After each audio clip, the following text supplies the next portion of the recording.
बच्चों, let's see the question. Question में कह रहे हैं consider the following statements.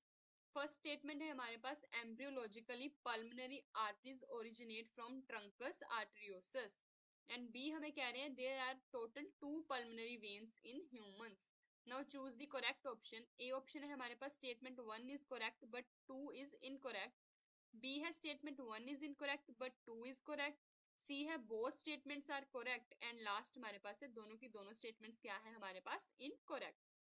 Now इस क्वेश्चन को सॉल्व करने के लिए हमें की कंसेप्ट क्या लगेगा स्टूडेंट्स? तो हमारा की कंसेप्ट रहेगा यहाँ पर हार्ट का स्ट्रक्चर। एक तो हमें हार्ट के स्ट्रक्चर के बारे में नॉलेज होनी चाहिए, और वो नॉलेज सिर्फ हमारी ह्यूमंस के लिए नहीं होनी चाहिए, वो नॉलेज हमारी किसके लिए भी होनी चाहिए, यहाँ पर हमारी होगी कंपैरेटिव स्टडी। तो हमारे हर्ट जो हमारे पहले एम्फीबियंस रेप्टाइल्स थे, उनके हर्ट के अंदर जो हमारी पल्मोनरी आर्टरीज थी वो कैसी थी, तो उसके बाद क्या इवोल्यूशन हुआ कि हर्ट के अंदर वो क्या बन गई, पल्मोनरी आर्टरीज बन गई। तो इस क्वेश्चन के लिए स्टूडेंट्स हमारा जो उन्होंने ऑप्शंस में पूछा है कि कौन सी स्टेटमेंट इनमें से सही है, तो हमारी जो फर्स्ट स्टेटमेंट है वो बिल्कुल सही है, क्योंकि हमारी जो पल्मोनरी आर्टरी है वो ट्रंकस आर्टेरियोसिस से ही क्या होती है, ओरिजिनेट होती है।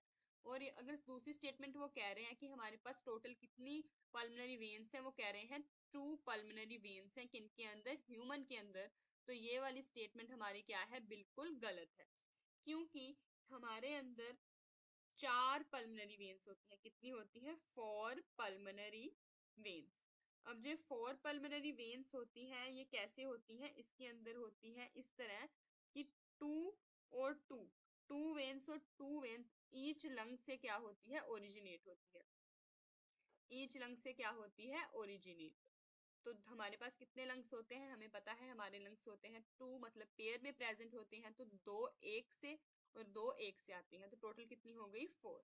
सो सेकंड स्टेटमेंट हमारी क्या है यहाँ पर, गलत। तो इसके according A option statement 1 is correct but 2 is incorrect, ये क्या हो जाएगा हमारा right answer. Hope you understood it well, all the best.